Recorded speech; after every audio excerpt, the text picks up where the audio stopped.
There's been a bit of turmoil in model railroading over the past few weeks, and it has inevitably brought out some of the doomsayers to retread the old model railroading is a dying hobby chant. Let's talk about that. And I'm gonna need a lot of coffee to kick this hornet's nest. Hey everybody, my name's Jimmy. Welcome to Coffee and Trains. I'm drinking, frankly, whatever I could find enough of to fill this giant thing up from. If you want to tell me what kind of coffee you are drinking and put it in the comments below, you can do that, and you just might see your comment on an episode of Coffee and Trains, just like these guys right here. Cheers, guys. I'll start off by straight up saying the hobby is not dying. The best way that I have heard it described is that it is in a period of reorganization and rebirth. And there have been some painful parts of that rebirth and change. The shakeup of brick and mortar retail across the board has hit model railroading especially hard. The loss of MB Klein, aka Model Train Stuff here in the US, definitely made me sad. I've ordered a bunch of stuff from them in the past.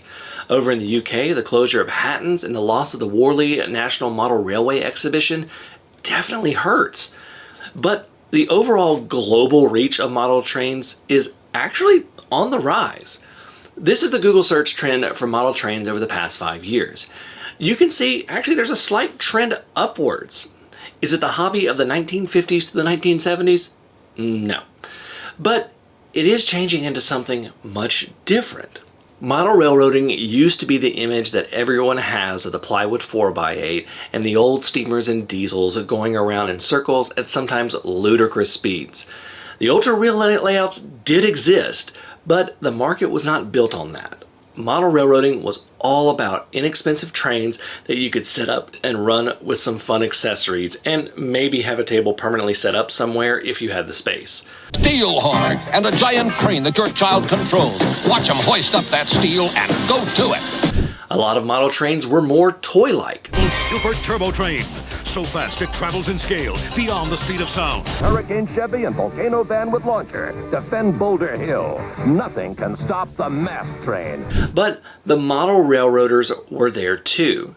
They were building their realistic basement empires. They were running layouts that simulate the real world. And when model railroading's popularity dropped in the 1990s, I would argue that this was the more toy-like side of things, and the modeling side of the hobby never really dipped in popularity from where it was. I personally argue that model railroading as a miniature artistic recreation hobby has never really changed in popularity. If anything, it's gone up.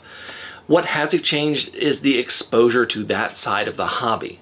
The internet has done a lot of things, but one thing it has done is put thousands of model railroads at our fingertips digitally.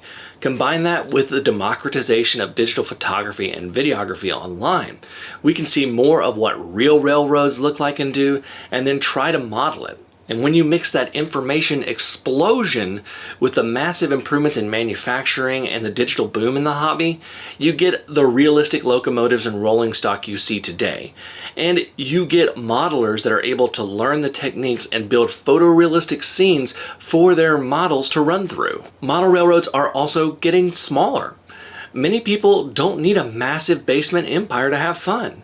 Between small switching layouts, shelf and modular setups, it actually costs less money to get into the hobby at a higher level. $150 to $200 is expensive for locomotives if you're outfitting a basement empire, but it is an easier pill to swallow if you just want one good locomotive for a 6-foot switching layout, and then slowly collect more. There are less expensive locomotives and rolling stock out there too, and I'm actually going to dive into that on my next episode of Coffee and Trains. The explosion of the small model railroad has made the hobby exponentially more accessible to people like me.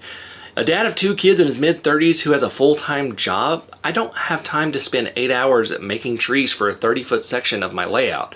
Though I would totally do that. It would be like therapy. Gordy Robinson, the president of the NMRA, had this to say in an article in 2022. People have been saying the hobby has been dying for as long as the hobby has been around. Model railroaders generally used to have a saying. They had interests when they were young people, go off to college, discover girls and fast cars, and do not pick the interest back up seriously until they retired. That's not what we're seeing anymore. Now we're seeing a large number of people engaged with the hobby throughout their working life. As soon as these people have children of their own, their children get involved. Robinson goes on to say that since the pandemic, the NMRA Master Model Railroader program has exploded. And 2022 was the first year of growth for the NMRA in membership since 1992, totaling roughly 16,000 members. On the manufacturer and sales side, Scale Train's average customer age is around 35, which is how old I am. I guess that explains why I have so many pre-orders from them.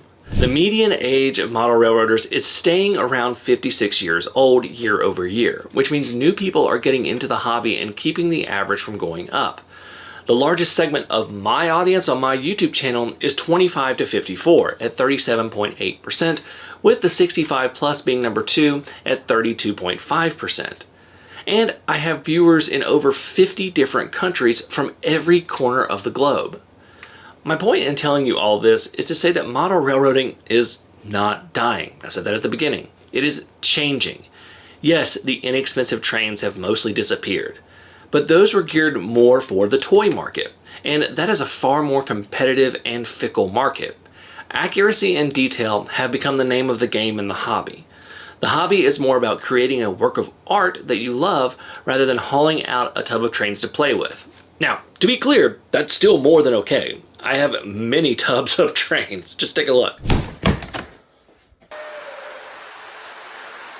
Thanks to the advent of things like the shelf layout and the modular standards like Freemo and T-Track, model railroading as a hobby of miniature recreation and artistic expression is what it is all about.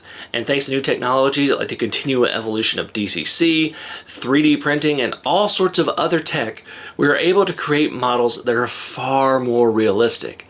Do I think starter sets are ever going to go away? No. Everyone has to start somewhere, and every hobby has entry-level gear. Model planes have trainers, 3D printers have printers like the Ender 3, and model railroading will always have starter sets. But future model railroading is looking more and more like it'll be about accurate recreation and artistic expression. Model railroading does not look like it did in the mid-20th century, and that's okay, because it's looking more and more like we are entering an actual second golden age of model railroading, and there's going to be some pretty cool stuff in it. But seeing something change doesn't mean it's dying. And remember, no one is going to come to you and tell you to turn in your trains because the hobby is dead. As long as your trains keep rolling, the hobby is alive. And trust me, as long as it involves planes, trains, and automobiles, that's never going to die. Okay, I'm done. So everyone who wants to tell me that I'm wrong, feel free to put that in the comments. Thank you all so much for watching. Until next time, I'm Jimmy from the DIY and Digital. Stay safe, be kind, drink some coffee, and happy railroading.